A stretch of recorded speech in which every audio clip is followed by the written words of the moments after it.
Welcome to the In Search of More podcast. I am your host, Ellie Nash. Join me weekly on my quest for more from myself and more from this world. We'll see you on the other side.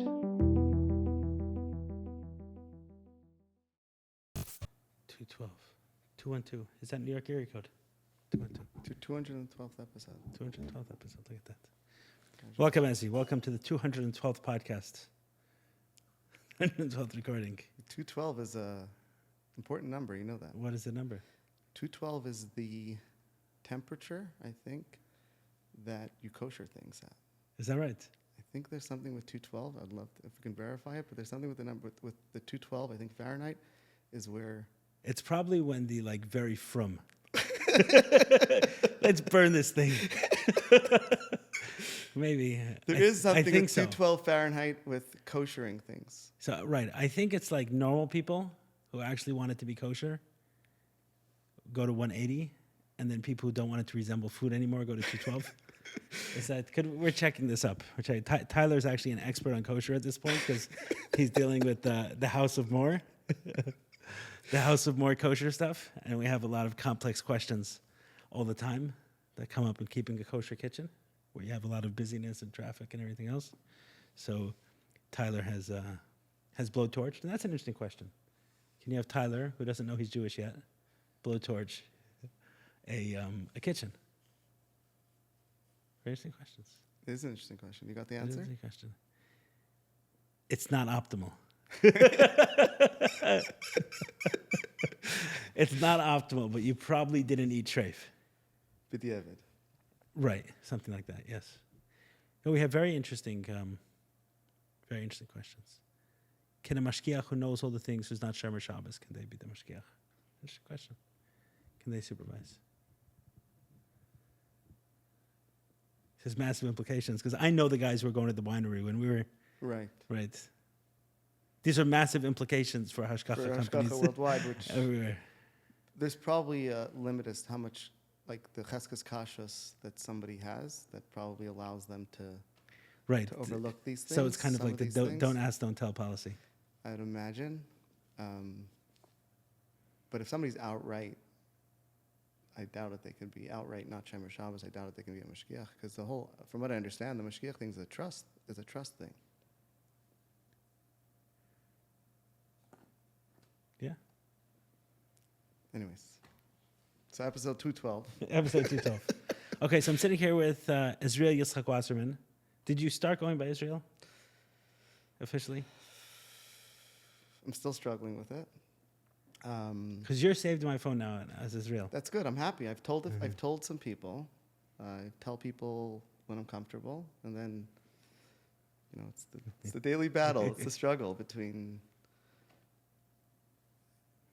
who we are. Right, the identity crisis. The identity crisis. So this was a plant medicine ceremony, right? Are we allowed to talk about plant medicines? Yeah. We're allowed Does your wife know you do? Hope so.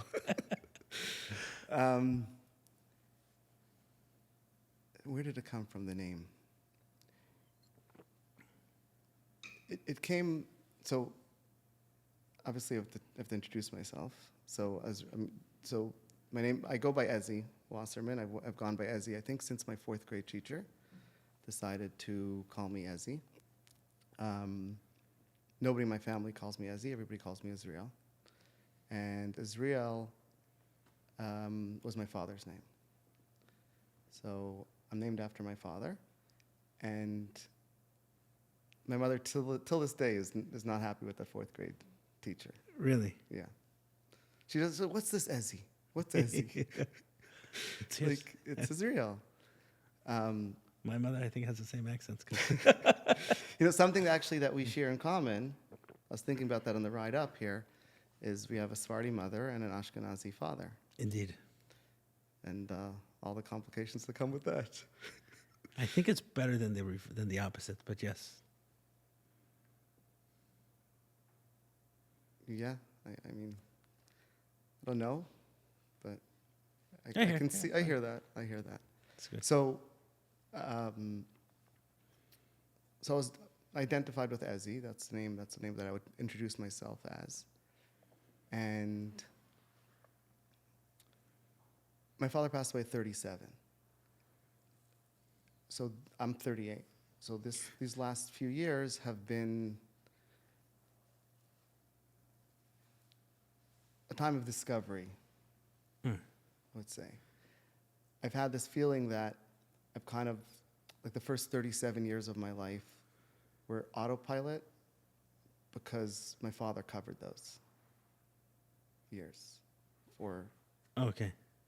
my soul or whatever. And so at 37, the awakening. You should have said it, brought this up in the interview. What?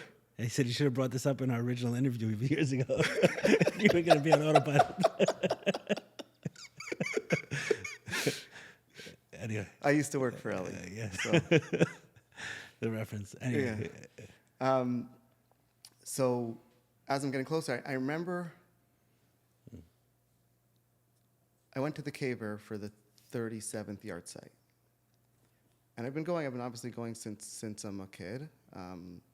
As long as I can remember, that's where I was going. And I would go and there would be a communication. There would be, I'm visiting my father. So there would be, I would talk and I would feel something and there'd be a connection. And I went on my 37th, like for the 37th yard site. And I was missing. Like I didn't feel it. I was like, I went there and I didn't feel it. You didn't feel the communication? I didn't feel the communication. I didn't feel the connection. I didn't feel something outside that I was communicating with. Okay. You're saying from a young age you felt like you're communicating with someone? Yeah. Okay.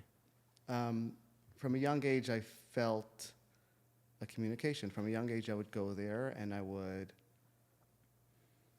talk about what's going on internally, externally. I would talk. I love you. But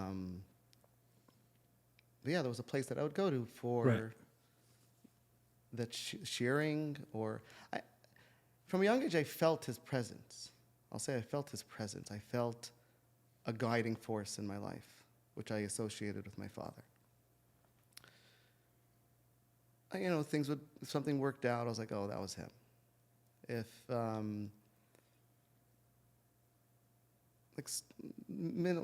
small stuff, I got accepted to a camp, I got accepted to the yeshiva I was supposed to go to, I got the job, I did this. Like, things were kind of happening in my life, and I was like, oh, okay, that's the guiding force. That's my father.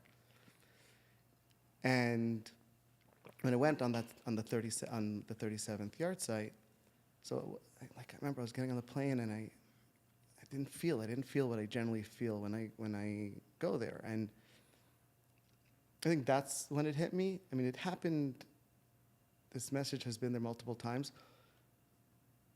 Also, my father was diagnosed with melanoma, and I don't know the exact timeline, but there was time. And he traveled to California to get treated, and they knew the dire situation that he was in.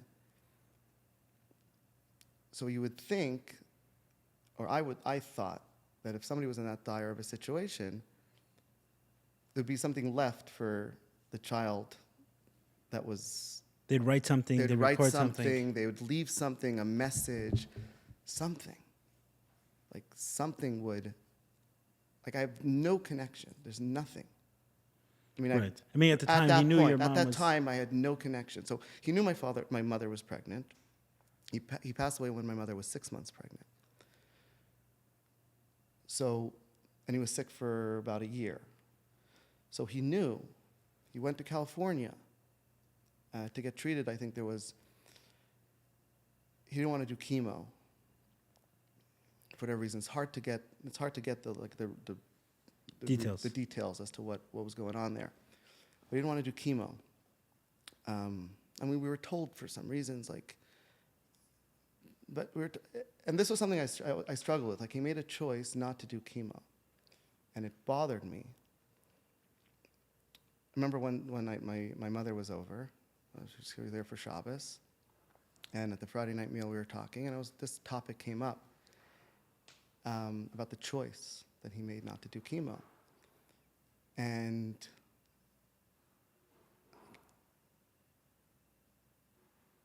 it hit me like, oh, he made a choice not to do chemo, and I never met him. And maybe what happens if he did do chemo? So like all of the what ifs hit me very quickly, and I had to get up, I had to go to my room, and I was just like sobbing with all of those what ifs. And as I was processing it,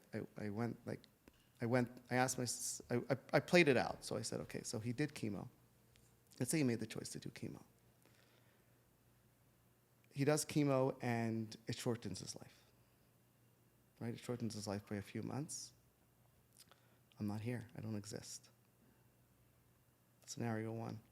Scenario two, it extends his life by a few months.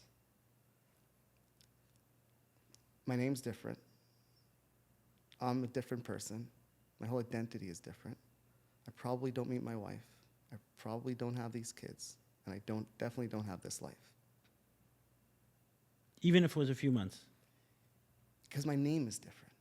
My story's different. Right. There's something unique about, oh, Azriel Yitzchak, your father was Azriel Yes. Yitzchak. Right. Okay. My story is completely different. And all of that goes with it, and all of my identifying. You see, if your father was Sephardic, then Azriel Yitzchak ben Azriel Yitzchak would be totally normal. Right, right. Right.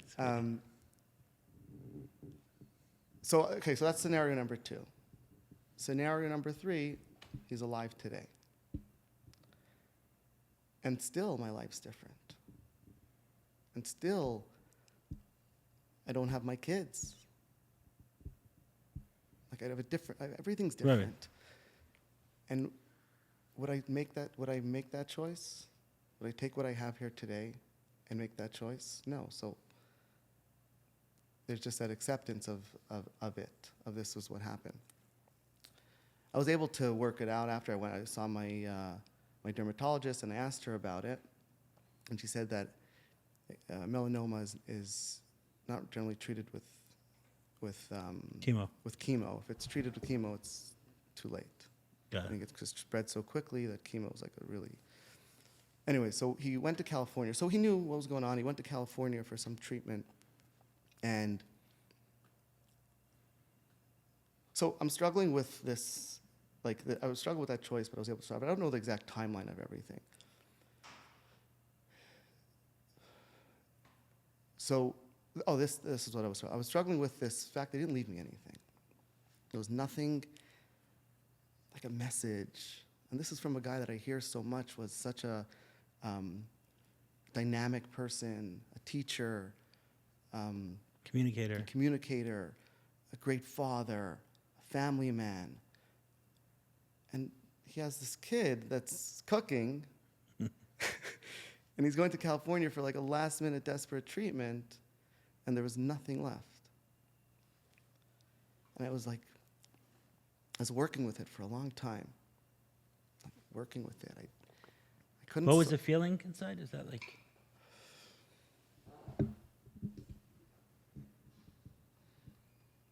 Is like he didn't care about me? Is it like... What was the feeling? I always struggle with this one.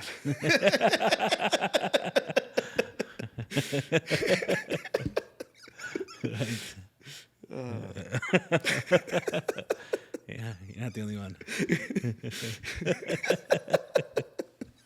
Right. What's the feeling you're There's a feeling medicine right for now? this. What? There's a medicine for this. What's the medicine for this? To open the feeling center? I think peyote. I think. Because you have to be aware of it first. What? You have to be aware of it. It's funny, I was working with my therapist on this this morning, on going out of my head and into my heart, and the analyzing, and was coming up around this story, which I have a feeling is something that you want to What? hone in on, like my connection to the story? Which? The one you think?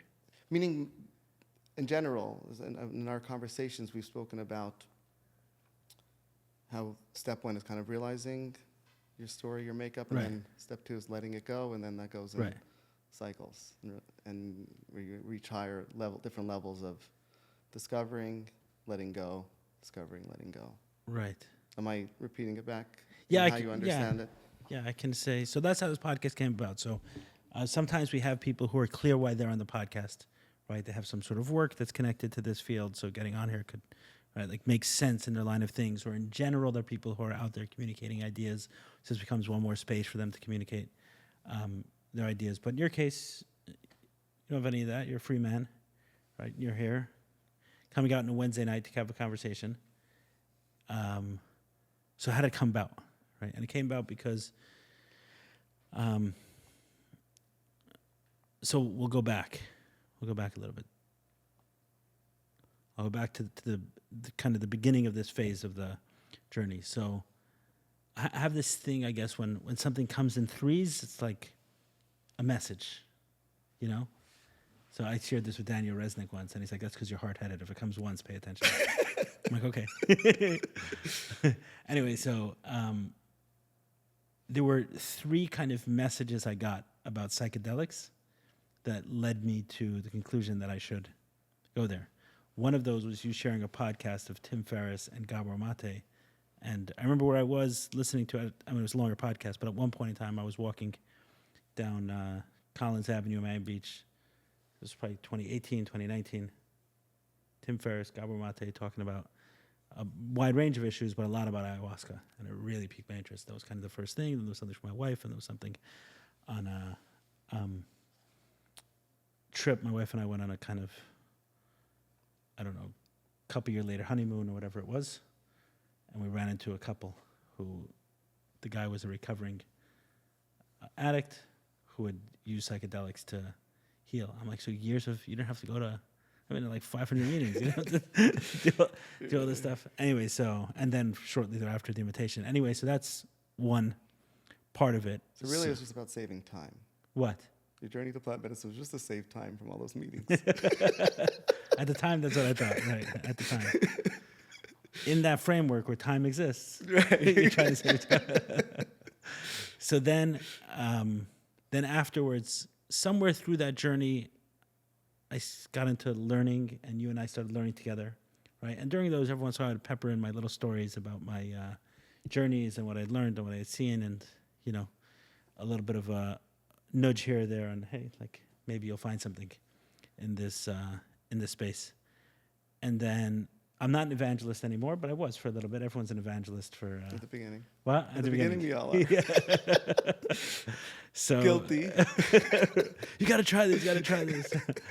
Anyway, so fine. So anyway, so part of it also was that I felt like you were part of the journey getting me there, intentionally or unintentionally. You were part of the journey getting me there.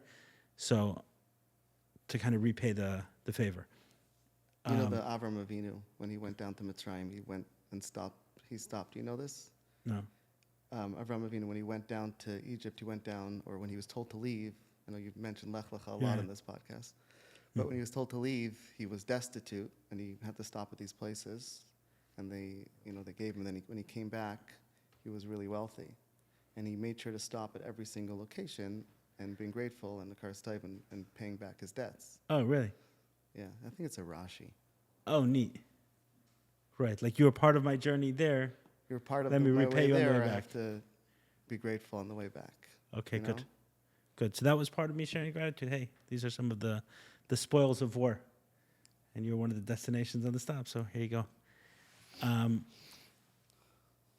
So anyway, at some point in time, we were talking about it. And what I shared with you was that I found healing to go through. I've shared different ways of making the same point, but in that context, what I said was, at first, we can kind of live with this thought of, like, what happened to us doesn't matter. I've had people who I can see that they were sexually abused, like from the first time I was speaking to them, and they said, well, it happened to me when I was a kid, but I'm fine. When it's fine, why should I be able to tell? Why is this Why is this a noticeable characteristic on you? Why is there a sign still hanging from your forehead about this? And I understand not everyone would see that sign, but so the point is that it takes time to realize that our story like really, really affects us. Like it really matters what happens to us in general, but certainly during our most formative years as a child. Like those little things can be really transformational. And then we start going through our process, like when we get into that work, and it's like, oh my goodness. Like if I didn't, I don't know, like if I didn't have this teacher in 4th grade, right? There's not, that's a full year. Sometimes you can have a moment, right? If this thing didn't happen to me, then where would I be now? And it could be decisions that are made, promises that are made, and events, traumas, whatever, you know. And I'm not even talking about the big obvious ones. I'm like something that years later you pick up, like, oh my goodness, you know. And then eventually you realize that some of the stuff we have are not even from us; they're from our parents and grandparents. And it's like, oh wow, like you picked it up, and now I got your, you know, they say the sins of the father are visited on the youth, like children for 3 generations. I haven't been so lucky to get there yet. What? I'm still dealing with my own. I'm stuck at level 1. But right. Anyway, so like our story becomes very important to us. And then at some point, it becomes kind of like the opposite. And it's like we're not our stories. Like we existed before our name. We existed before this. Like there's something about us that has nothing to do with our story. So there's kind of this, but it can only happen in that order. Like you can't say, I'm not my story. You have to kind of fully embrace it and then say, oh, but I'm not it. So, and then when there's the I'm not it, then the other aspect of healing opens, which is the purpose part of it. So this has, I want to turn this way, but I can't. What? I just want to turn this way because my neck is this good? Yeah, go. So this has been a lot of my journey was, again, like 37 years autopilot. Okay, so, trauma, I managed to avoid the trauma. Like, look at my siblings, they got the trauma. Me? It happened before I was born. Right. Like, I'm unscathed. And not really being aware of it. Like a hole that you don't know exists. Right, exactly. That's a good way of saying it. If you walked into this house and something was a certain way, and you probably see things a certain way, and it's been fixed, you wouldn't even notice that it wasn't supposed to be that way, that there was damage done. And all of our coping mechanisms and everything that we do to not see it. So, yeah, I was unscathed.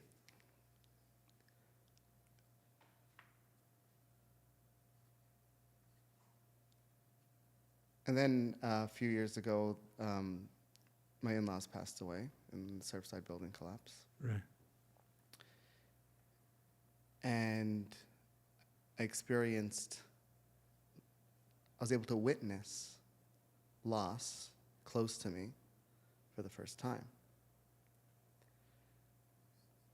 And right, just to be clear for those listening, so your wife lost both her parents. my wife lost both of her And the parents Surfside building and the collapse. Surfside building collapse. Right. And being so close to that and close to that experience, I witnessed loss and that pain and that lack for the first time. And selfishly, not selfishly, like it made me realize my own loss. Right. Become aware of my own loss because I saw what the lack, how much it affected the family, how much it affected my wife. And I went back and I realized that I had that my whole life. Right. Like like theoretically, if your wife was pregnant at the time and then 3 months later gave birth, like that child's life would be completely different because of that event, even though they weren't alive during that event. Yeah, of course. Right. I mean, yes. Yeah, so that's where, like that was just such a massive event, right? I mean, that impacts family. I mean, we don't need to even, very simply, I didn't have a father. Right. It's not about the event. It's not about the event. I didn't even realize that I didn't have a father. And all of that, and all of what that entails, and everything that a father figure is. So my mother did get remarried, and I'm very grateful, and my stepfather was very good to me, who actually today, February 28th, is his 1-year anniversary of his passing. And he was very good to me and very good to my brothers and my sister, and I wouldn't be, I'm scared to know where I would be without him. That I didn't have a father. Yeah. So seeing that loss and seeing how it affected somebody that did have a father their whole life and a mother, and made me become aware of my own loss for the first time. Okay, I understood. Fine. I was getting something else from it. Is that Yeah, no, it's clear. I was understanding it from the side also of like the trauma that someone experiences during that. Like, for example, all right? how it changed your mother as a person, how it changed your siblings, right? And that's the environment that Right. you come into. It's like a grieving household, right? You're welcome Right. to the world. So with loss, there's the event. And you're kind of like, why is everyone so sad? Who died? I don't even know the person. Okay. But with loss, there's the event, and then there's the loss. Right. Meaning there's the event of the loss. There's and the then event of the loss, and the then fact there's that the it's- actual right, loss, there's the loss, fact yes. that this person is not there. Yes. And that doesn't go away, ever. Right. So then we can go back to what we started with. So, I was upset at my father. Upset. There was anger there for disappointment, for not leaving you me something. for not leaving me anything. And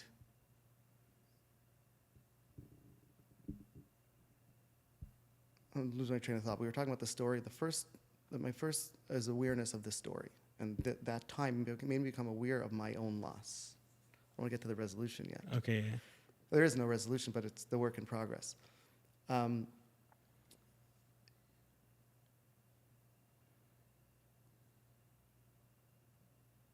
I remember it was my first place my first medicine ceremony. It was mushrooms or sassafras, mushrooms, whatever the mix that they gave over there. And that was my first awareness was, hey, there's this story that was written for you that you have nothing to do with. Like literally, this whole story and this whole growing up with this story, I had nothing to do with. And it's how I identified. And it had nothing to do with anything that I did. And it's how... It's like a story that happened to you? It's a story that happened to me that I had nothing to do with. Okay. But I identified with this so strongly. It was so much a part of my identity. And Was or is?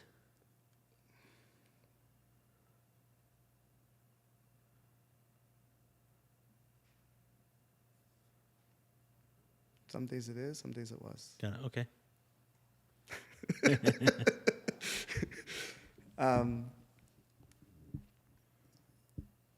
I like to be in the place where it was. Meaning it's obviously a mixture of both. It's never going to be, it's part of who I am, but it doesn't need to be what I identify with. A lot of it was coming out of the victim mentality and the victim, like this is my story and this is all the loss and how it held me back and what I didn't have. Right. To realizing that this was a story up until this point, and now I could write my own story. Oh, interesting. Right. Right. There's something about that. There's a power in that. Like none of this was chosen by you. None of it were choices you made, but it's so becomes strongly who you are, right? In the sense of, it would be it's not a perfect analogy, but someone who's like the son of a very famous person. it's like, oh, Michael Jordan's your dad. Like, I've never picked up a basketball. I Right. never did anything. I don't win a champion. Like, I have nothing to do with this. But that's in a more neutral way, right? Meaning, this guy's whole identity has nothing to do with any of the choices they made, the games they won, the accomplishments. But everywhere they go, I mean, I've seen it. I've seen it with you a bunch of times. I don't know why everyone seems to know who your father is, and it's 40 years ago, and we know each other for maybe 20 years, and the amount of times we bumped into people, it's like, oh, your father was Azriel Yitzchak, And at the time, let's say when we were 18, 19, and people are saying that, like, okay, your father died when he was 37. That feels like an old man. Today it doesn't. Today it doesn't. So it's like, oh, like, how does everyone still know this guy, right? 20 years later, 30 years later, 40 years later, right? So whatever his personality or charisma or anything else was, like, he definitely made an impression on people. And then years later, and I think the story also made an impression on a lot of people, like the way it happened and where the community was at that time. There was something about it that certainly made an impression on people. A lot of people knew the story. So it was,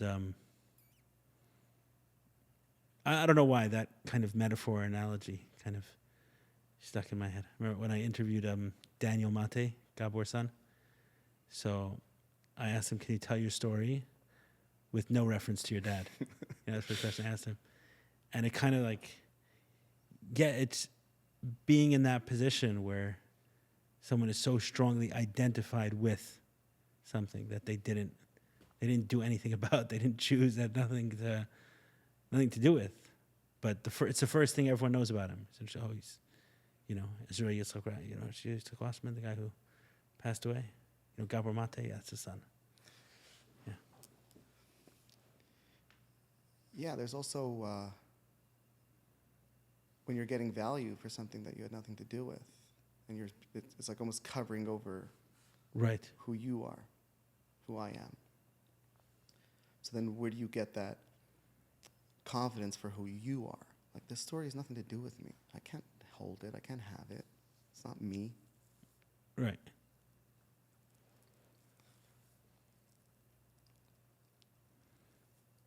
Okay, so that was your first experience. You were talking about how you... So this anger that I've had. Yeah. And then going to my father's, where he's buried, to his caver, and not feeling the connection. And then it did kind of come to me in the journey, but in a journey that I was doing, and there hasn't been that many, but they've been very powerful. In general, I, especially in this type of form, like to be careful talking about it because it has to be done safely and with the right structures around it to support you.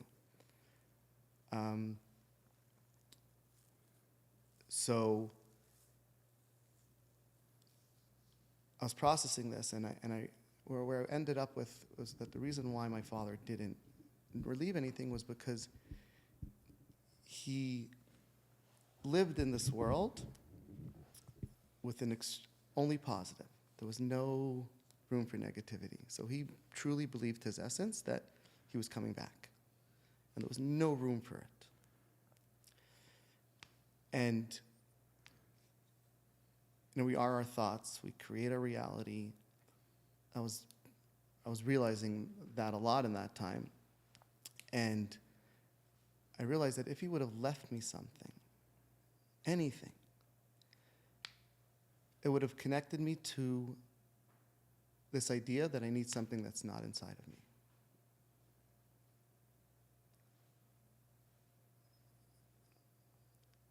And so what he left me in not leaving me something was this idea that I have everything that I need, and really I don't like it's all inside of me. Right. And this is like a really biological thing because it's been 38 years. Not many people, I mean, I know we say that people mention him and they remember him, but they remember the idea of him and how they made them feel. Very few people remember him, his conversations, who he was. Like, really. I went through this search, like in leading up to those years, 36, 35, 36, 37, like trying to talk to as many people that knew him to figure out who was this man? What did he care about? What did he, like, something. Because I have the external, but I don't have the internal. And it was very difficult to get much. You know, some people, remember, they were able to give me tidbits and things that happened, but to who he was and what he struggled with was very hard to get. And I realize, and I think this is for most people that lost parents, the place you're going to find a parent is inside of you. You're literally half them. So the parts of you that you identify with your mother, that's my mother. The parts of me that I don't understand are my father. And that's where my father is. He's right here. And that leads into the name, is that Ezzy, I don't know if it came to me before or during or after, like in processing this idea that I'm my father, the 37 years autopilot to now being able to finish his mission, hopefully.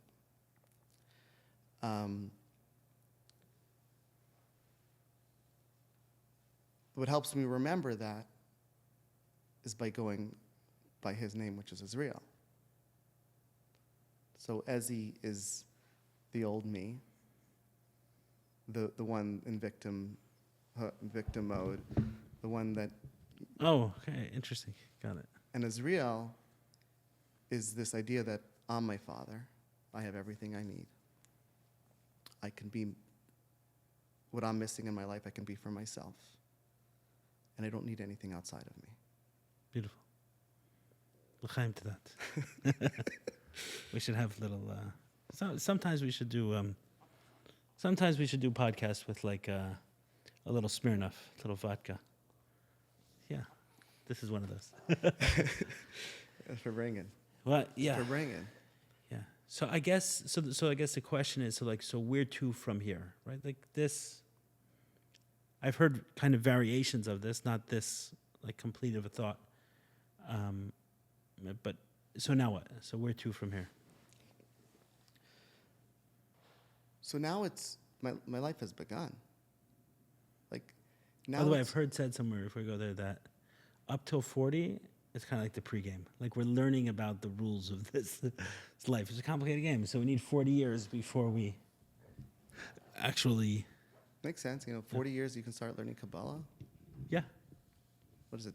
Arbam Labina? Is that what it is? To wisdom? Yeah, I think so. Is it Bina? Yeah, I think 30 is strength, 40 is 40 is wisdom.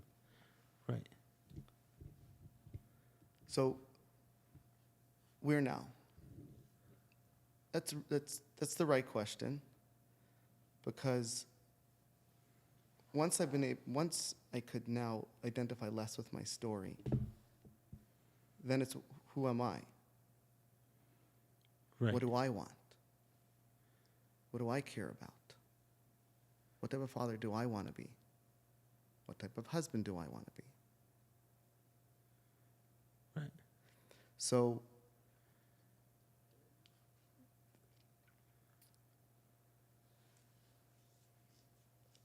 I've made a lot of changes in my life over the last few years, because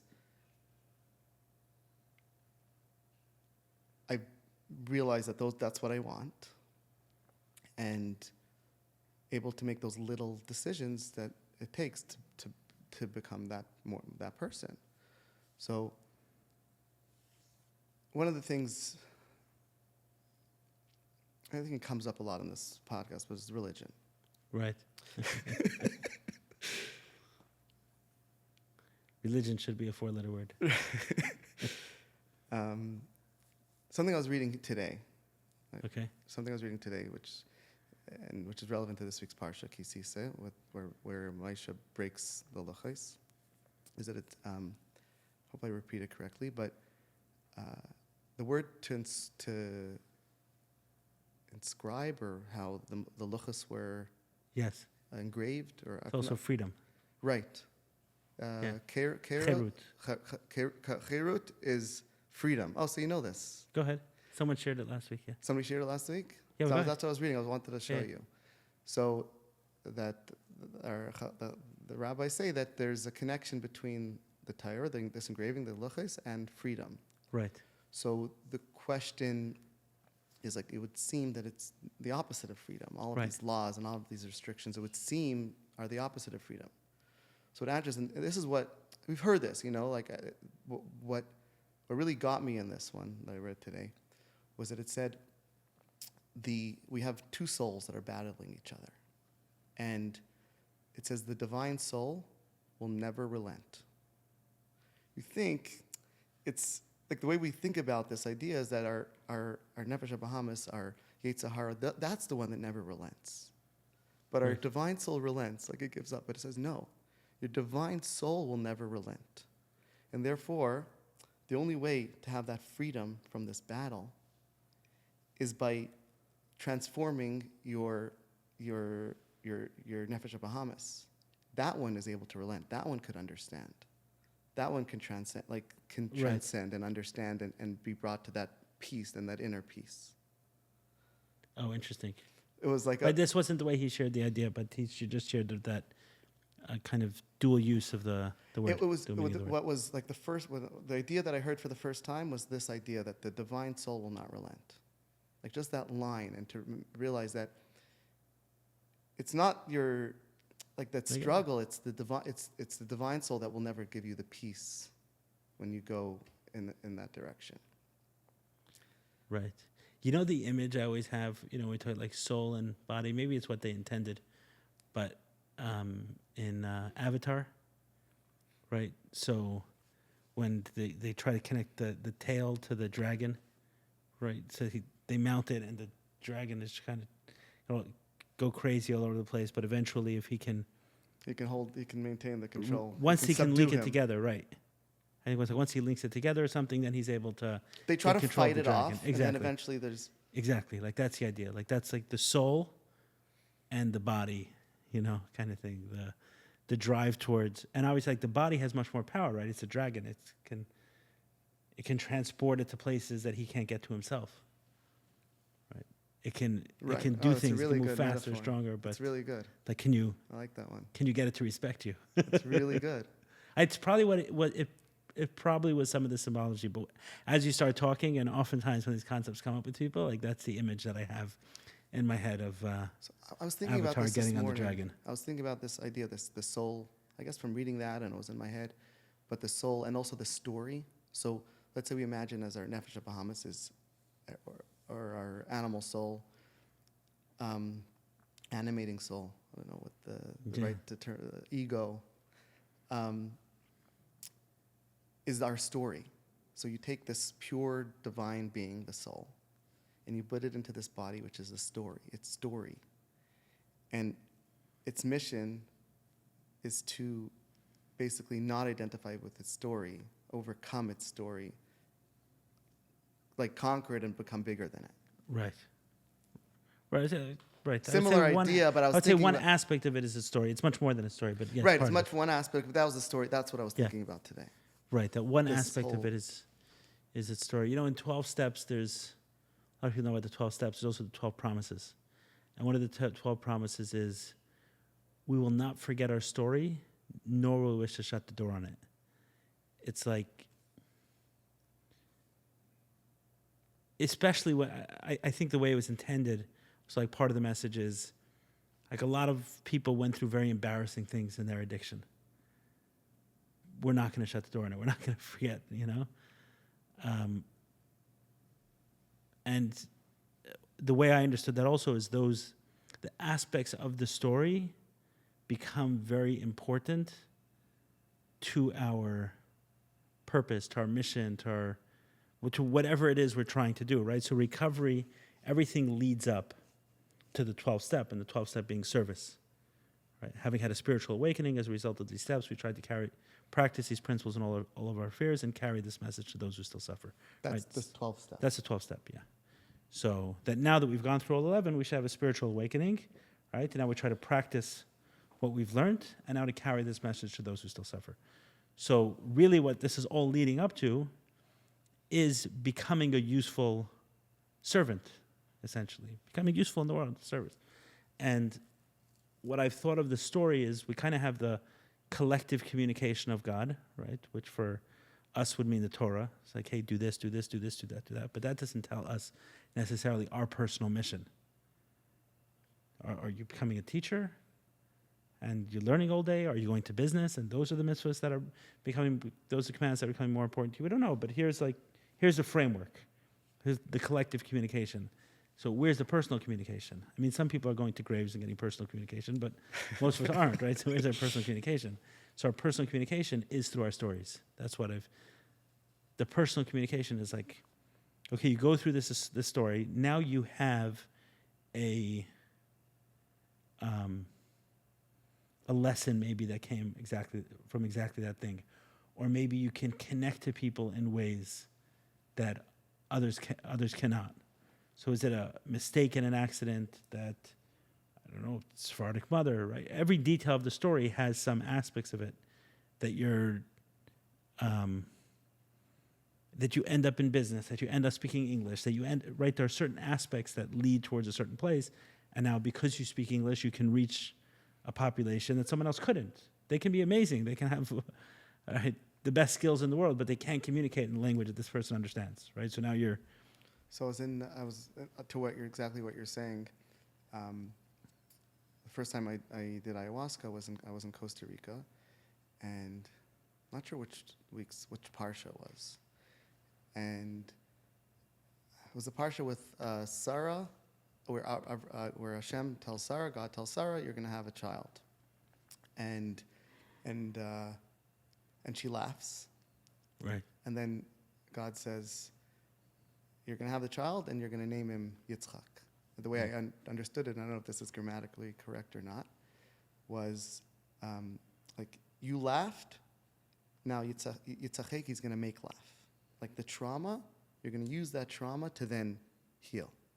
So, like what's the trauma? The trauma was that she didn't have children, and she laughed, and she was cynical. Right. She was cynical that she's going to be able to have a child. Right. And she dismissed it. And using that in itself to then, Yitzchak, you're going to make others laugh. You're going to make but more obviously in the positive way. Right. In the positive sense. Right. This pain is now going to bring sweetness to other people's life. Right. Yes. So was that, I went through this process where I was like, my name, and I was reading it, and that's what hit me, and I was like, my name is Yitzchak. My name is Azriel Yitzchak. So using my trauma or my story to then help other people or give to other people. And still trying to figure that out. We're figuring it out now. And my name also, another piece is my name Azriel was also, I don't remember at what point I made that connection, but my name Azriel I was interpreting in different ways. One, Azriel could mean help me God. Like I need God's help, victim, Ezzy, or that right. mode. Or Ezerkel, like I'm the help of God. I'm God's help. Right. So one place you're looking at it from that I have need or lack or want, and the other side is I have what to give and offer. And there's something about, I don't know what Ezzy means, but there's something about like right? Ezzy, it's like very personal. Easy. Oh, it's easy, but it's also, he also has like the I in it. Right. Right. E, yeah. Yes, Ezzy. Right, there's a personal thingamajiggy there. A self-centered focus. Yes. Yes, let's call it that. That's what I mean by personal thingamajiggy. And it's really, that's a lot of our mission is to move away from that self-centeredness into the other. Right. Other center. And this has been a lot of the gift that I've experienced is that by making the decision to share my story with, I didn't always know why I was doing it, but there was just this feeling like, hey, let me share it, and then seeing the impact of it, and you're like, wow, it really makes a difference to someone. When you can articulate, a few minutes ago you weren't able to articulate a certain feeling, right? So let's say someone going through a painful experience and they can't articulate it. They can't say the words.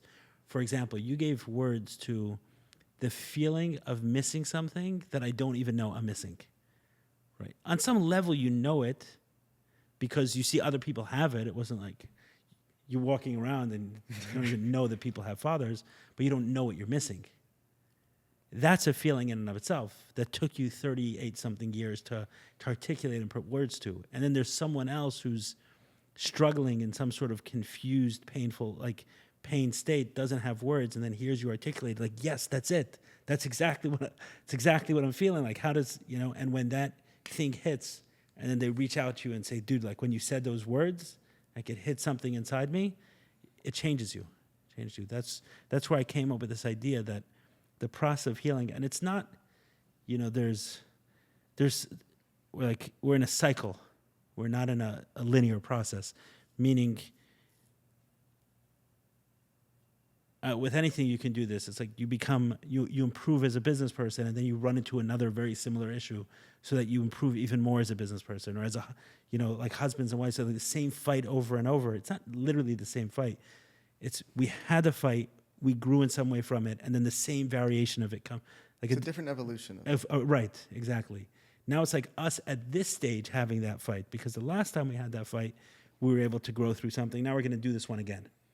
Right? I really liked when I came to the Dover Pinson thing, something he said about your bashert and how you're going through, there's different cycles of this, and hopefully like you're going through it together with that spouse, but there's different evolutions, and then each lifetime, like you're going through a different evolution. And hopefully, you're climbing higher. But this idea that you're evolving together with your spouse, right? There was Haiti Schleifer, who I talk about a lot, podcasts. My wife and her did some couple work.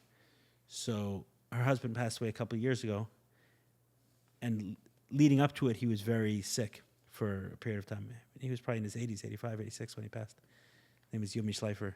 So she would write these letters saying, I'm in my, I don't know if she was being facetious or she was actually counting from the beginning of her marriage, but, Yumi has just dropped into a state where he completely can't talk. This is the 49th version of this man I married, right? She'd go through it. She was sharing at different stages in her journey, the 50th version, the 60th, I don't remember the exact numbers she was up to, but just this idea that, which Dober Pinson was talking about as well, is that there is another person going through an evolution just right next to you, and then they were your bashert, and now bashert again, right? Over and over. Here's a different person, you're a different person, and now you're meeting them again. Yeah, and sometimes it can be frustrating. It's like, I'm still struggling with this. Like, have I made no progress? Am I still where I started? And it's like you've made progress, but the things you're going to struggle with are probably going to be the things you're going to struggle with. Right, on some level. And those things have a way of teaching us. But how do we get here? I was sharing about this idea of, like, it's going through these kind of cycles of, we recognize a problem inside of ourselves. We can go through whatever it was, the victim, the blaming, right, that stage of it, which all that is the infection. Right, the reasons not to deal with the infection, the reasons to, the fight back and forth, and eventually say, okay, I'm cleaning this out. So, okay, then we clean out the infection, and then there's always that victim voice, always, 100% of the time, there's always the victim voice. Why? Why me? Why me? Why did they do it to me, right? Some way that we start off dealing with any process where it's, why did it happen to me? Why did they do it to me? There's a combination of victimhood and blaming going on. And then eventually we clear it up. And then on the other side of that, we turn into not why me, but, now this is why, right? So we find some meaning in the process. And it's like, wow, I learned this very valuable lesson. Or similar to what you shared was, my life wouldn't be the same. I wouldn't have these kids. I wouldn't have this life. It doesn't completely answer the question, but on some sense, you're putting meaning to this. And you're saying, like, that had very specific meaning to lead me to this place. Right, but it's a very personal meaning. Right, I have developed as a result of my story in this way, and that gives me a certain meaning. It wasn't random. I couldn't be at this place at this time if not for that's happening.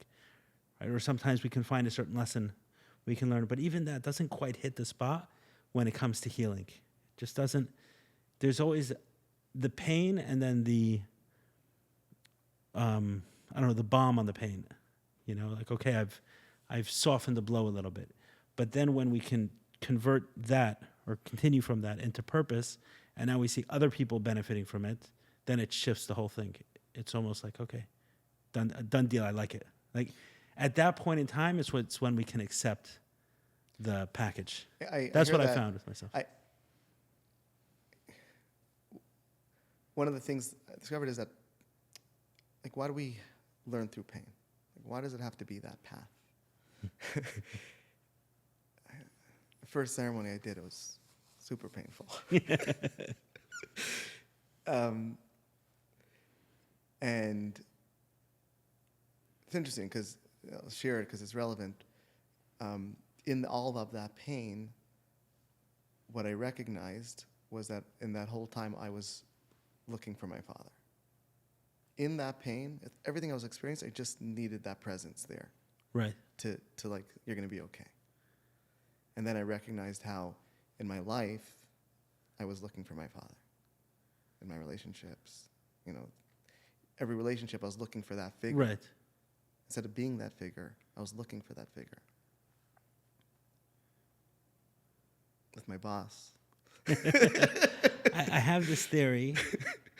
I have this theory that what men, I don't know that I've articulated too much, but like a lot of men's struggle is, I mean, we learn through imitation, right? At the end of the day, we learn through imitation, is searching for a role model. And there are so few.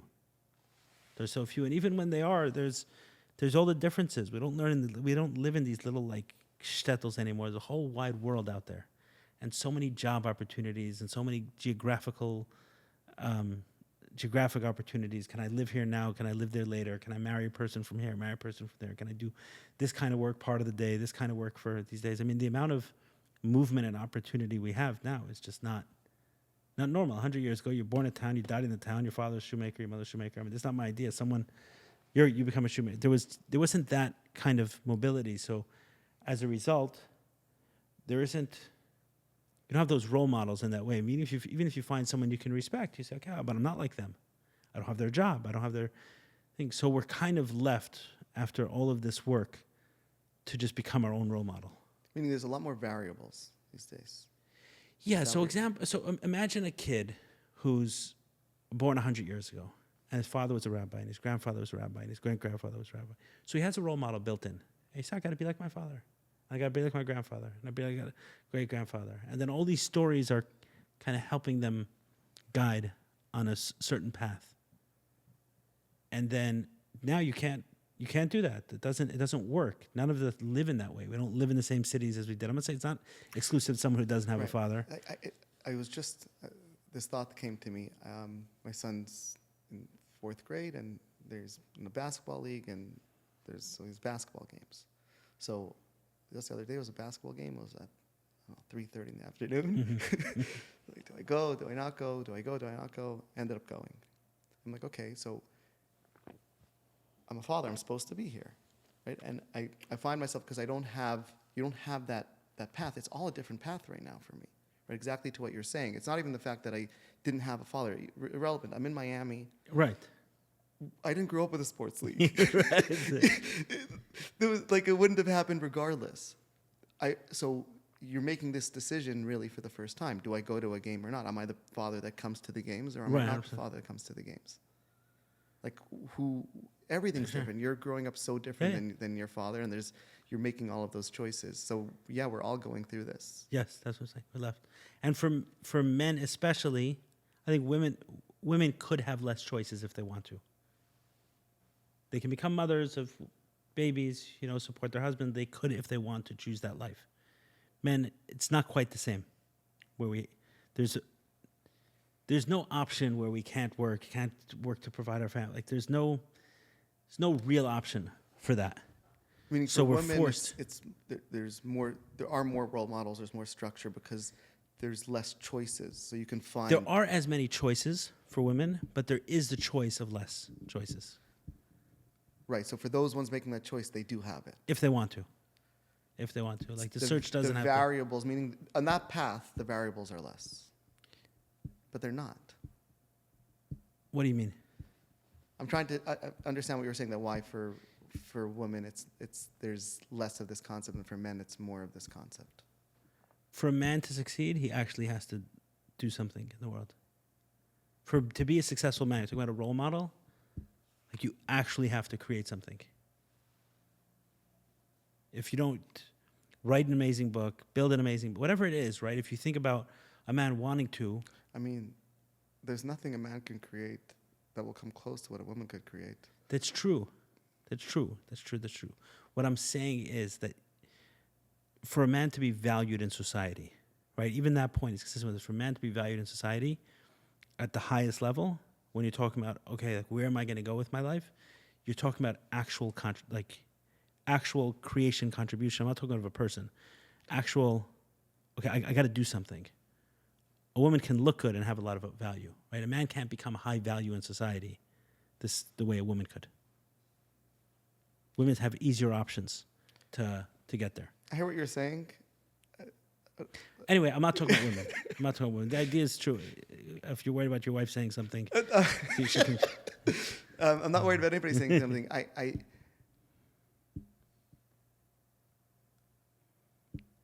I think that it's a very different world for men and women. Let's just say that.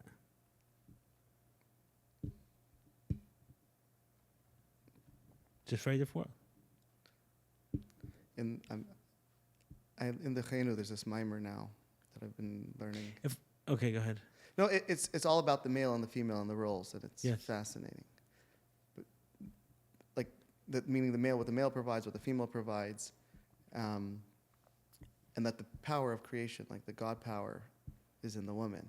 And because essence can't be revealed, it requires us to give this external essence to jumpstart the process of creation, which is only in the woman, this power of creation. It was just like a... Right, sure. I'm not taking anything away from women, God forbid. I'm talking about a man trying to succeed in this world, right?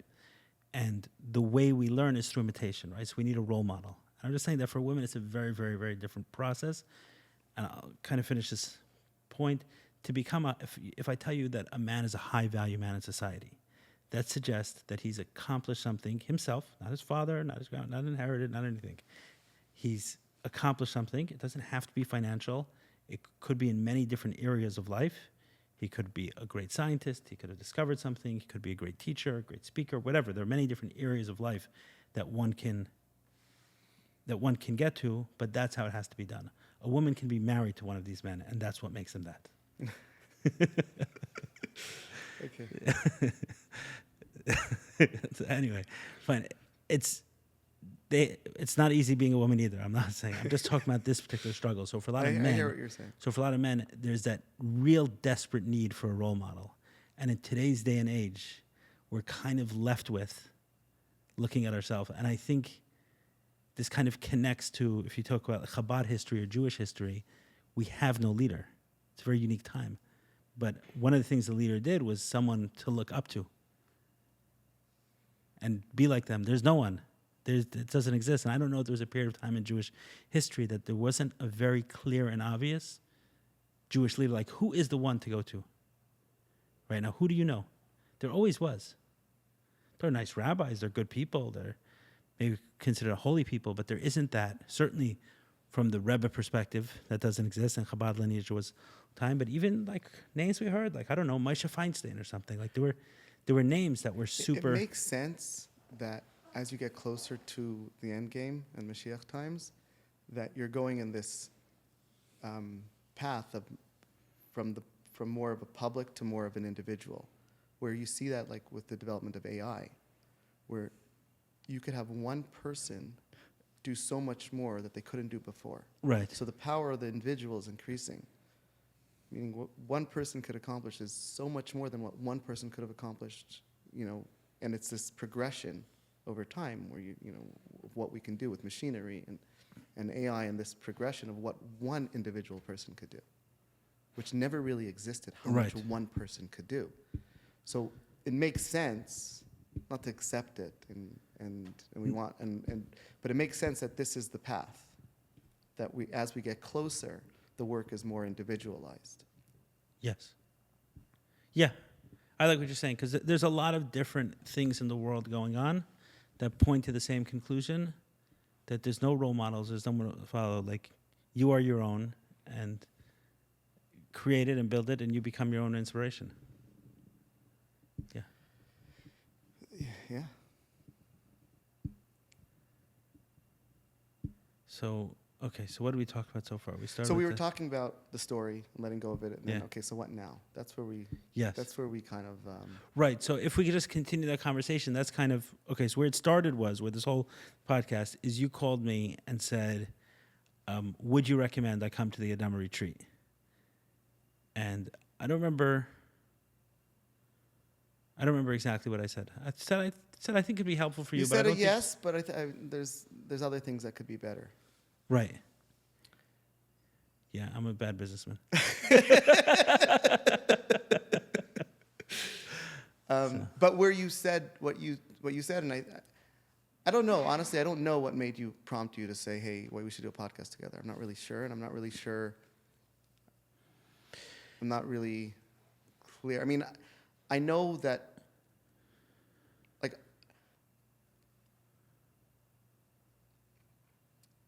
I know it's interesting. I know it's like my story is interesting. And I get up every year and I share around the art site, and people are enjoy it, or they're taken by this story. But now with all of this work, it's about it not being about my story, and it's about who I am at this point. Sure. Right. So I didn't know if we talk about the story or not the story. It wasn't. I didn't have any specific destination, and we can go down many rabbit holes. Right. There's a lot of places we could go. Right. Here. And there's a lot of places we could have gone here. Right. It just kind of where it went on this conversation. But I think where the thought came from was that sometimes we find our purpose by doing this, just putting something out there and then seeing how it resonates with others. Give it the opportunity to be received, to be heard, and then see what it does, right? And we can find a lot. I didn't think of that one before I came here. What you're saying. But a lot of the reason why I said yes was because the reasons why I wouldn't come here were all fear-based. Right. And so do you focus on like all the reasons why I'm here? Or like You know why you came here, right? What? You know why you came here? Because the divine soul doesn't relent. Exactly.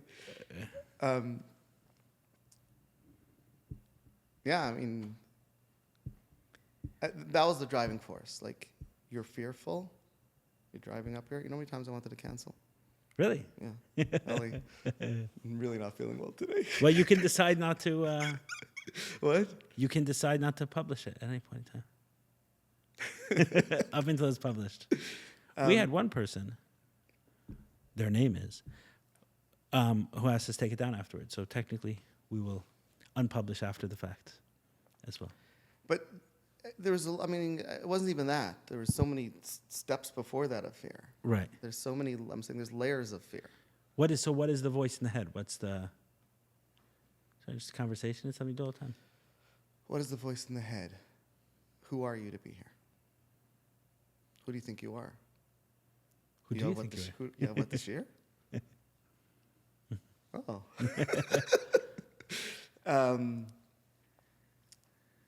That was mostly that. Right. I have a podcast about that. It's called, short one, it's called Have I Earned the Mic? Have I Earned the Mic? A lot of that, a lot of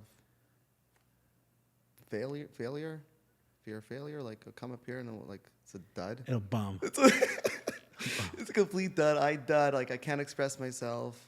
Like, nothing that I want to say comes out the way I want it to be said. I don't know. There's so many pathways of thoughts of where you can go as to why you shouldn't do something. I interviewed Elon Gold the other day, the comedian, and I was kind of researching some stuff before I sat down with him, and I saw this podcast he did with Modi. And I kind of skimmed through. I didn't watch the whole thing, but at the end, Modi, and there were 4 people in the. It was Modi, Elon Gold, and 2 other people who I didn't recognize. And at the end, one of them said, "I think this is the worst podcast we've ever recorded." And they weren't joking. They weren't joking. I asked Elon about it after it yesterday, and he's like, "Oh yeah, they were really upset at me over that podcast. They weren't joking when they said it was the worst podcast they recorded." So sometimes those happen. And it didn't have a lot of views. It was a real real dud. It fell flat. I don't know. I was could very. happen. I mean, it was yesterday.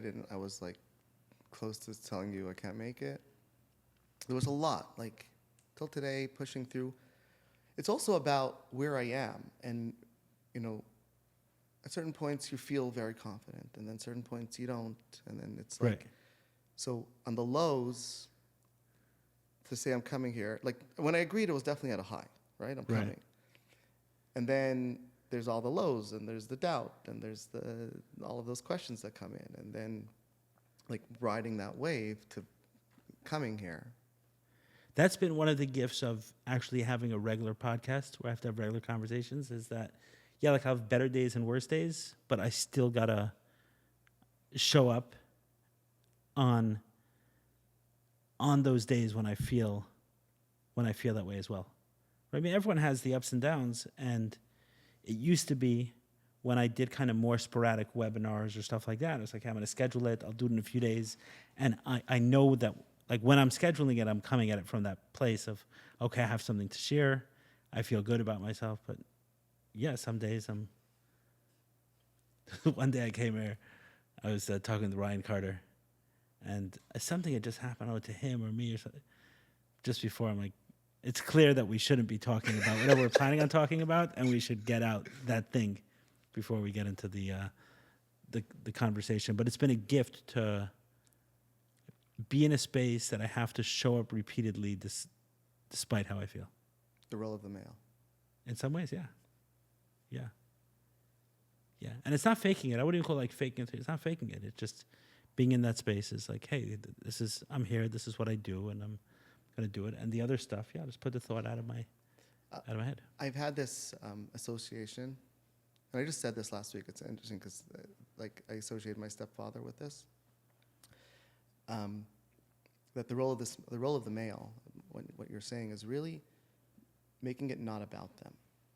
Like, we don't work. I mean, I don't go to work for myself. I go to work for my family. Right. Like, there's very little that I'll get by with very little. And in general, our role as fathers, our role as men, is to make it less about us and be that flow, that keli, that of the blessings that come from above, and just to really get out of the way and not make it about you, because you're just going to stop that flow.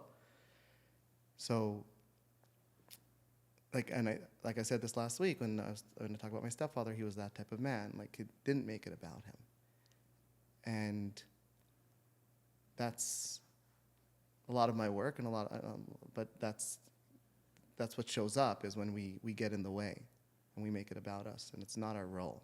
It's about getting out of the way as men, and then doing what we have to do, meaning like whatever's happening, whatever's going on, you show up and you do it, because that's what we do. It's not about how we feel. As opposed to the woman who? The woman, there's a lot more temperamental. I mean, there's cycles, there's ups and downs. There's in the moment. There's, yeah. Yeah. Right, according to Jewish law, women are not required to adhere to any law that's time-bound, right? Right, exactly. Right. Right, some days we don't want to show up, and we show up anyway, right? That's what you're saying. Some days you feel like on a minion, you're super excited, some days you're not. Some days you're not. Some days you want to go to the gym, and some days you don't. Right. I mean, a mother has that quality with their children, right? It's like show up no matter what, but I understand the point. Yes, and this is something I was having a conversation, me, my wife, and another couple, and I think the woman thought some of what I was sharing was a little bit offensive, but I was saying why why a male-initiated process is very different than a female-initiated process. Right, so a process that's male-initiated, right, could potentially be men, like you were saying, we don't work for ourselves. We're much happier in a 200 square foot studio with no bills than we are with responsibility. It's like, so why do men work? I'm like, that's the sex drive. It's the sex drive that's causing us to work because we know the woman wants it. So we go to work, right, to get these things in order to attract a woman. Like, Are you explaining it from like an evolutionary? it's what our deepest desire, like our deepest desire is not to have the responsibility. Like, don't give me the burden and the cost and all that. Like, no, I don't want any of it. I sleep much better alone in this space. But then it's like, okay, I need to attract a woman. So now, like, it comes from there, right? And the Gemara it says, And they need the comfort. That's what they're attracted to as well, the comfort and the security that the male provides to the female to be able to raise the children because they can't go out there and hunt. but it's not even to go out there and hunt, right? Another way of saying this is that I think it's David Data who makes this point. He says that men, if like the peak for a man, right, peak pleasurable experience is emptying ourselves out, right? So physically as well or sexually, right? It's empty ourselves out. In this moment, I have nothing to do, right? I have nothing left. I'm done. I'm good, right? And if we can stay in that state for a long period of time, we would love it. Unfortunately, can't. It's like, oh man, I got to take on this responsibility and that responsibility.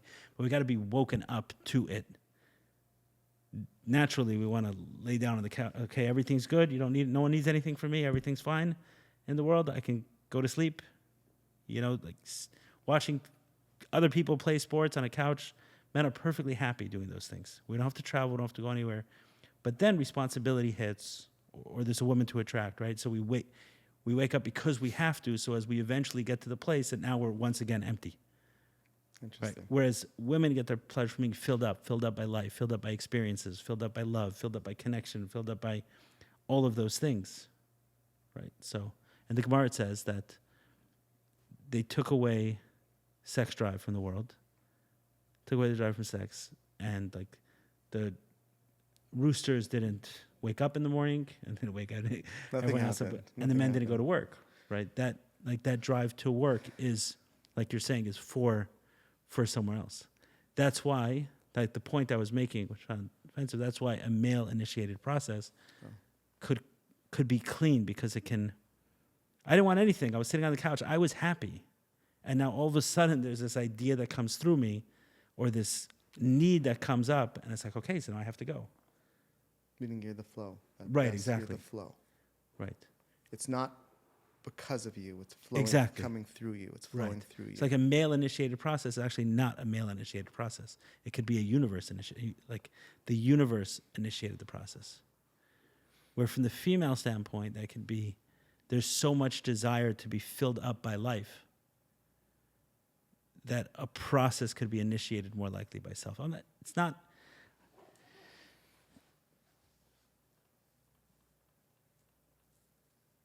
Yeah, right. It's not never. It's not always and never, but just the concept. I think that in all of this stuff, like there's energies, and within the male we have the male. We have to find some sort of balance, but we're obviously skewed towards one side, and the female also has this idea of, being and doing and getting things done. But there's a balance that we all need to achieve with both of the male and female energies that are inside of us. Like we do have female energy inside of us that we need to. Yeah, I'm sure. Balance. Sure, yeah.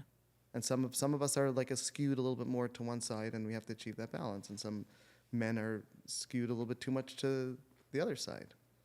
Like nothing's absolute. You can't just be in one mode. Like there's right. time. Yeah. Listen, I'm not saying that every female-initiated process is necessarily selfish, and every male-initiated process is selfless, right? But I'm saying there's the capacity. There's more of the capacity. Are souls male and female? I've wondered this. And I think there's some text I saw, like Kabbalistic text or some mystical, something about a male soul being in a female body, right? So there's, right, like people can have very quick opinions about like transgender or whatever else it's made up, or, sometimes there's strong opinions about it, but from a Kabbalistic standpoint, I think it's possible. Right, just from that. Right, and what does the soul provide to the physical right manifestation? Meaning, so of the someone who body? believes in reincarnation, right? The question, be like, can a male reincarnate as a female? Right, if it's a male soul or female soul. I think. But then you have the other question. I think souls are above all of that. Right, then you have the other question is that they say a husband and wife are two halves of the same soul. Right. Right, so it is one. But Dofer Pinson's reject. I mean, he said that there were to think that you're a half is not a way of being. You're whole. You're two wholes coming together. 1 + 1 = 1, not a half and a half = 1. Okay, fine, yeah. I mean yeah. that's the path he went. We're going down rabbit holes that are difficult, but why did we get into the whole male-female thing? I don't remember. Okay. We can go back to so what now? I think. If you want to Okay, go yeah. back there. Yeah, go back there. So for me, there's been like this point where, okay, like autopilot, to go back and then, okay, now I can make decisions. Now I can make choices. Now I can write my own story. And what is that story? Who was that father? Who was that person? Who was that husband? And I was, so some of this stuff comes in real life. It's hard to say where it comes from. Some of it comes in therapy. Some of it comes in random thoughts, and some of these come in ceremony or with psychedelics. This one happened to come with psychedelics, with mushrooms. It's all one big ceremony. Exactly. And the person I was sitting with, this was one of the first times I did mushrooms, and the person I was sitting with went to the bathroom in the middle. And I come out, and I'm like, oh my gosh, Asher Yatzer. We're built. I remember once we took us to this. Somebody spoke when I was working at JEG. You brought us to a speech about happiness. I don't know if you remember. Oh yeah, Tal Ben Shachar. Yeah. I don't remember his name, and I think what it comes down to is that happiness is from gratefulness. It's looking for the good things, finding them, recognizing them, and being grateful in your life, is what leads to happiness. So, I saw Asher Yatzer, and I saw this religion that I was brought up in, that every step of the way, there's gratefulness built into it. You wake up in the morning, grateful. You want to eat something, be grateful. Thank the tree, Right. Thank God that made the tree, that made it grow. Every single, you're done eating, bench. Right. It's so built into this religion, and I was like, and I completely missed it. I got to this age, and I completely missed that this religion had this. Right, this aspect built in. So I was like, so it shifted me in that direction to say, oh, what else did I miss? And developed a lot more of an interest in that. So, and in leading my life in that way, and being a religious person, and letting my kids see me davening, but davening in a proper way, not just putting on tefillin and then moving on with my day just to get it over with, but what it is, and letting them see that, and that's what I want them to see, because that's what I want to give over, because I appreciate that, Right. because I care about it, and I think it leads to a happier life. And all of these little things of that I'm finding the beauty and these little gems in religion so many times. So I ended up doing chitas, which I highly recommend to anybody, because you go through your whole life in the system or not in the system. There's this book that has influenced almost the entire world. Oh, we've never gone through it. And you've never gone through it from beginning to end. It's the most influential book that ever existed, from what I know. And up to that point, I never read it from cover to cover. And so going through that cycle and making it part of your life, and a weekly, and with Rashi and the commentary, and all of those lessons, those life lessons, and making that really, says, and all these things, you hear these concepts growing up. You're supposed to live with the times. It means living with the parsha of the week, and all of these concepts they're incredible.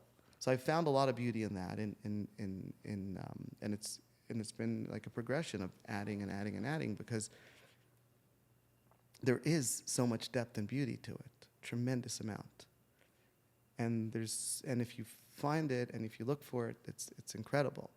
So, it's taken on in different areas of my life, but it's something that's become very important to me. And Judaism. Judaism. Yeah, I think that. I think it's one of the more misunderstood aspects from those who don't work with it, is the opportunity that psychedelics gives to really enrich and enhance spirituality, like spiritual practices, religion. I hear so often people so worried when it comes to these plant medicines about avodah zarah and things like that. And what I see, in fact, more and more and more, are people becoming closer and closer to their Judaism. And it may look different. Sometimes it could be a throwing off of, a certain type of practice or a type of way that for them felt burdensome. And then from there, moving towards one that really represents who they are and how they feel and the way they want to live in the world. But over and over, I've seen it bring people closer and closer to Judaism. Somebody once said this thing about parenting, and it resonated. The sooner you let them go, the sooner they come back. Right. Yeah. Yeah. And when you talk about autopilot, right, a lot of the ways we were taught these things forced us into an autopilot around it. And while it's an appreciation for that, like I shouldn't have appreciation because now I know a lot of stuff. So coming back to it, there's a lot of reference points, which is super cool. But there was an unlearning that had to happen as well. Because there was a price to pay for knowing a lot of stuff.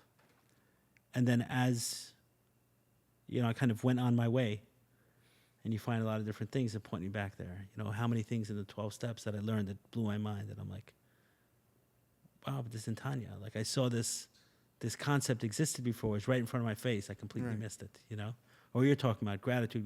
We go to the top Harvard professor he's built to learn about gratitude. And you're like, yeah, it was in my face the whole time. They said to make 100 blessings a day. Right. And then you came, science finally found that writing a gratitude list every single day is helpful for you. And that's just one. It's just one. I mean, it's a big part of it, but there's so many of these. Yeah. No, these things were all built in with intention. There was some thought. There was some thought behind it. It wasn't willy-nilly. And more as I go, because it's easy to discount because they seem so rote and they seem so, and it gets easy to just discount it. But as you think, as you understand the thought that went into things, like davening. I don't even struggle with davening. What is this? I'm just saying a bunch of words. You know how much thought went into those words that you say? Say more. It was developed from the greatest minds, the davening prayers. Some of the words that we're saying, if you look at it, are incredible. I mean, I don't always do it, but if you do spend the time and do it and look at it, I think you had somebody on here on the podcast that recommended davening in English. Yeah, who was that? Was that Betsy Often? I think so. Yeah. Radical idea. Right. I know what it did. I started doing Rambam. I fell off the wagon, but I started doing it. And in Rambam, he lists out the development of prayer. And this was written by Moshe. This was written by Yeshua. This was written by David. This was written, these greatest people that we talk about and we hear about are the ones that wrote a lot of these prayers that have developed over time, and they added and they added and they added. Right. Have you they say Shnayim Meker Targum, right? Read it twice in the original and then once in the translation. Should that once be in English, you think? I don't. There's mystical reasons for things there's different layers of levels of way we do things. I'm sure. But at some point in time, that language Unkelos wrote in was a mundane language, right? And then what I'm discovering in Chassidus and in the appreciation of that is the patterns of the world, of how the world was you learn about how the world was created, and these are the patterns of data of the patterns of how Hashem created the world is the similar pattern as how a man and woman create a child. It's complicated ideas, but this is what Chassidus will go into, and then you see these patterns in the real world. It's how the Right. world. It's like the patterns of the universe. Right. It's similar to some of the concepts I was sharing just previously about filling up and emptying out and like that thing. Like Right. there's something in nature that's happening there that then we see how men and women actually react more in this way. Like the common joke about, the men making the money, the women spending the money. Like that's true, right? If you figure out how to get a product that women want to buy, like now you're in business. We spoke earlier about we're coming like this, what I consider the end times, like this Mashgiach times here. Like we're this evolution towards the individual. I think everyone has always felt this way, but You think so? probably. I- You don't I'd think imagine- going through the Holocaust, people are like, this is it? Can it get worse than this? Mashiach is coming tomorrow? But that's a cynical joke. We're supposed to, Rambam said, you're supposed to believe the Mashiach is coming every single day. So. Okay. So obviously we all know, so Yeah. we do see an evolution. Like we're definitely closer than we were. I mean, obviously we're closer than we were Before. before. So this evolution of self that I'm seeing is also creating a lot of distractions, right? Like the phone and social media and all of this stuff is creating a world of when the individual becomes so much more powerful. It's almost like the klippa needs to find ways to distract that individual and steal that, because that one person can do so much. So there has to be, it's almost like this, like zelo mazeh, that the world is created, that as there's something that, as the power gets greater, the opposite side also has to get stronger. So that's what we're seeing. There's the power of the individual. And I think that's also what's happening with these plant medicines. Which it's like a is- counter. Yes, it's a count. 100%. It's a counter. It's a zelu mazeh to this great distraction, Darkness, yes. this dark that exists right now. Right. I had this idea. I'll put it Right. out here because it'll be interesting to see if it can develop into something. And I've mentioned it to a few people, and nobody's rejected the idea. It's just getting it done. But no one's got excited yet either. No, people are excited. Just Okay. it will take some work to get it done. So, I see these boys in yeshiva in our system that are. Let's talk for myself. I went through the system, and I think I only really developed an understanding and appreciation for Tanya after I listened to some Shei's Taub classes. Okay, his maps, maps of the Tanya gave me like an understanding for the first time that I was like, oh, this is real life. We're not talking about this abstract concepts. We're talking about me getting up in the morning and my personal struggles. Right. And the way that obviously I connected to him. So this idea is to create. Right now, what happens is yeshivas invest. They have to pay teachers. A lot of them mediocre. If we created a curriculum with all of this content that's out there, incredible content from Shei's Taub, Y.Y. Jacobson, Paltiel, Manas Friedman, all of these people, create a curriculum that then allows the bachur, the boy, or whatever it is, girl, to kind of choose their path based on the teacher that they relate to learn these incredible concepts. And then the schools, yeshivas, high schools, can then invest in social people that are there for the social and emotional, and not these teachers that are mostly mediocre. So you create a strong curriculum, and the yeshiva is the same. It's just that their teaching, their learning happens in this structure, where they're getting it from the best teachers, and then maybe once a week you do like a question and answer period to make it more interactive. And then you can use AI to create tools to measure engagement, which teacher works for them, which one doesn't. Create quizzes in middle based on the transcripts. And you develop this curriculum that then gets sold into these yeshivas. And now these yeshivas now can take that. Obviously, they make money off it and they pay for it, but the yeshivas would invest into the real well-being of these boys and helping them stay motivated and understanding themselves. And so this idea, I think it could work in certain places. It's an interesting thought. So I'll tell you what's coming up when you're saying it is that. So in today's day and age, right, to be a successful musician, you got to be really good. Let's say. Why? Because you're competing against the whole world. So if you go back again 100 years ago, if a guy had a half-decent voice and can carry a tune, right, in his town, he'd be the best singer. Right. Right? He'd make a living. And he'd get gigs. Yeah. Right? But now you can fly people around. If you want to fly people around, you can, press play. And we've we're living in an environment where there's disproportionate reward to the top percentile, and everyone else gets kind of lost. Like, you want to be a good singer, you want to be a known singer, be one of the best, right? Or find a certain niche, that you're the best there. So would the same apply with teachers, right? Because what you're saying is, like, we live in an environment where you don't say, okay, listen, this guy's the best Rebbe we have in town, we'll stick him in front of the room. It's like, no, we have access to the best teachers. You can do it if you get into things like, certainly like virtual reality, right? You're basically sitting in the classroom. Right. There's also, back to this concept we spoke about, Azelu Mazeh, that the solution is there for the darkness. The technology and the distraction is so strong that we have to come up with a tool that could counter it.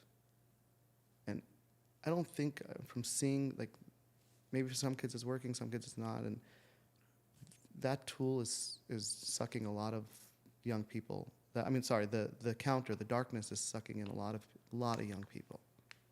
It's destroying childhoods. They're losing their childhood to a cell phone.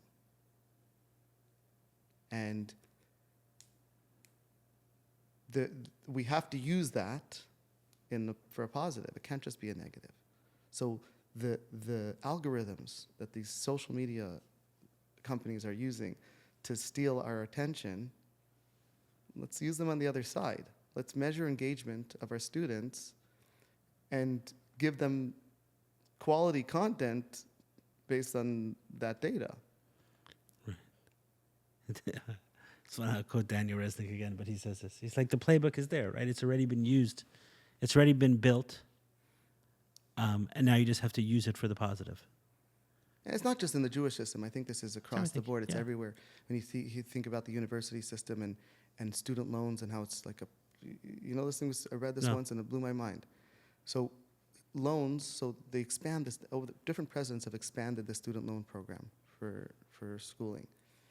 And the reason why a lot of them do it is because it's an asset on the books. Even though a lot of these loans are not getting paid, but it's an asset on the books. So if they want to spend somewhere, expand the student loan program, you now have an asset, and then whatever your expenditure is I don't know if I'm saying it correctly, it washes away.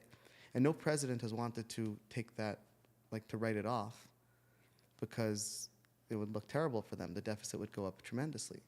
So you have this incentive now to pump up the university system,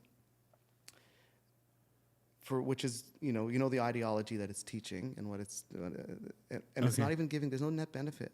Like, the jobs that are coming out of it are not paying for the university that's propped up for what? Why are you paying so much for university? The whole thing is like a Ponzi scheme of some sort. I don't want to get canceled. Anyway, so I think it can revolutionize. I don't know, it's probably not even a unique idea. I think for the yeshivas, I did speak to somebody. I was in the town that we spent some time in, and I spoke to a mutual friend of ours.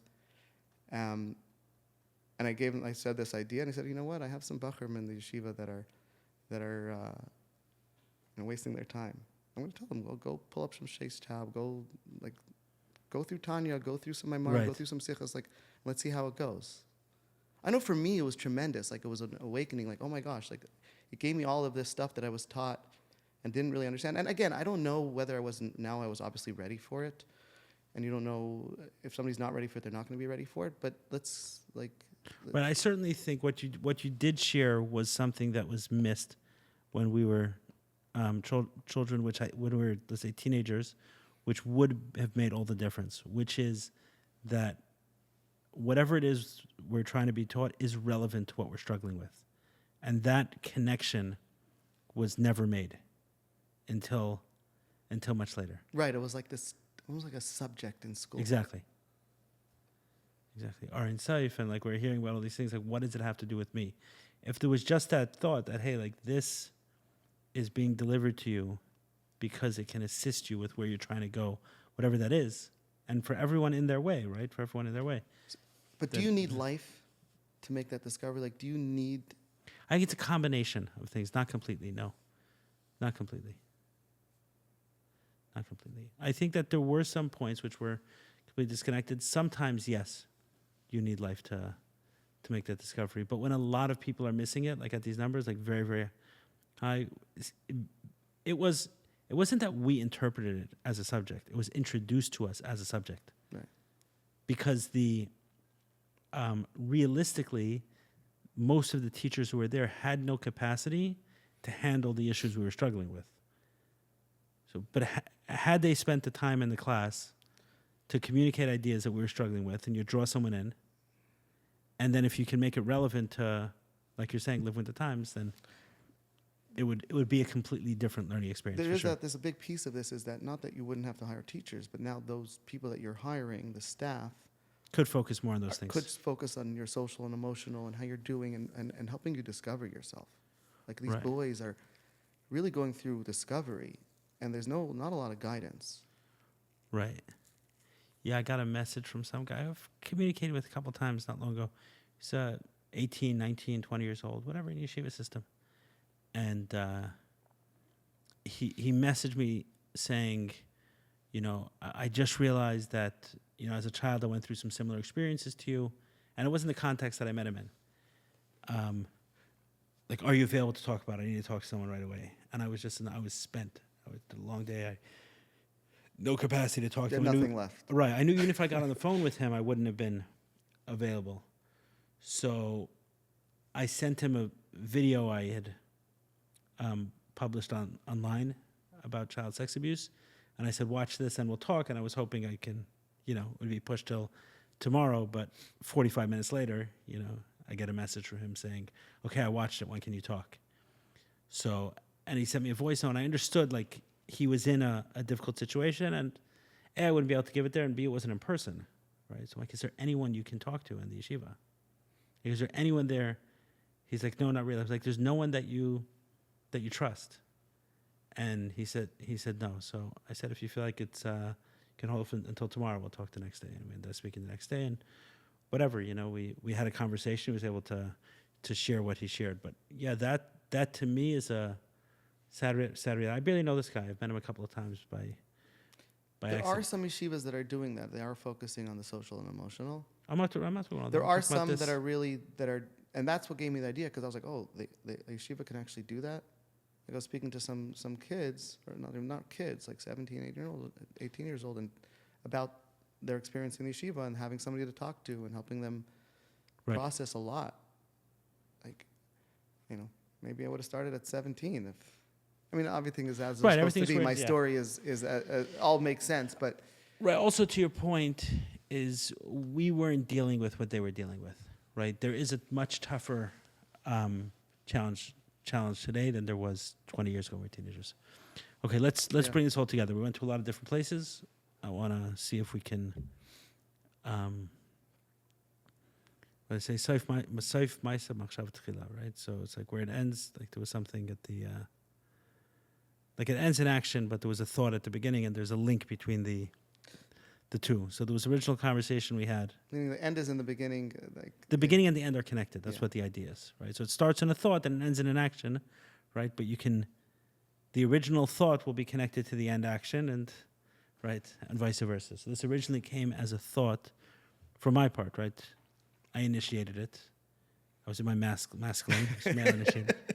It was an idea that came through me. Right, I would much rather be sitting on the couch watching people play, but I said, "Hey, I have to invite Ezzy to this." It became the representation of the divine soul banging on your head.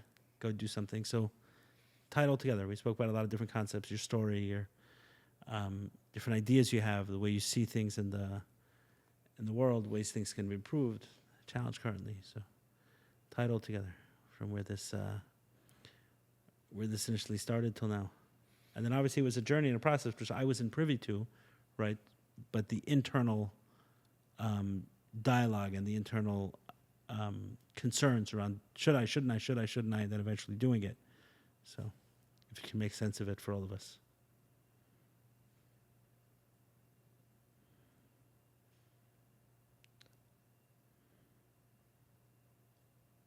So this question of why am I here? That's been playing in my head. Why am I here in the world? Why am I here in this chair? Like on the why? podcast? Like as I'm driving Yes. up, or Which, what pushed me here, because I didn't have the answer, was I'm not doing it out of fear. Right.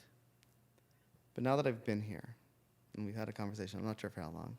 Nice. 2 hours plus, probably.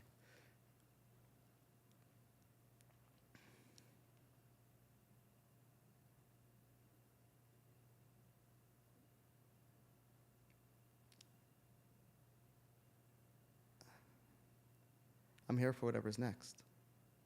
So it's the beginning of something, not the end of something. Yeah. That's what you're saying. Okay, so we'll see what happens when we put it out there. But I mean, I just want to say that I've been giving Tyler a very long time to come back with the question of 180 to 212. All this time you haven't been able to research. Oh, no, I got it the first 30 seconds. Oh, really? And here we are. So what's the 212? 212 is, I have a gala and a gema. Different types of koshering. Okay. 212 is One is 180, one is 212, right? kosher water, which is at least 212, even if the non-kosher food. It's 212 is, Meaning, It's the a level of 212 is- koshering. If you get it to 212 Fahrenheit, it's more, it's. is there something else that's 180? Was I correct about that? so 176, 212. It's 176 and 212. Got it, I okay. remember growing up in Montreal, there was something that Rabbi Handel, I think, required, was that the koshering needs to be at 212. Most people didn't hold by that, so it was like, this was the more stringent opinion was the 212. It had to be, I remember this thing, maybe it was about maybe it was the milk, I don't remember. Something had to happen at 212. Gotcha. Okay. And not everybody, Not everyone agrees. Okay. so we've koshered. What? We've koshered the podcast. We koshered the podcast. Koshered the right? podcast. All right.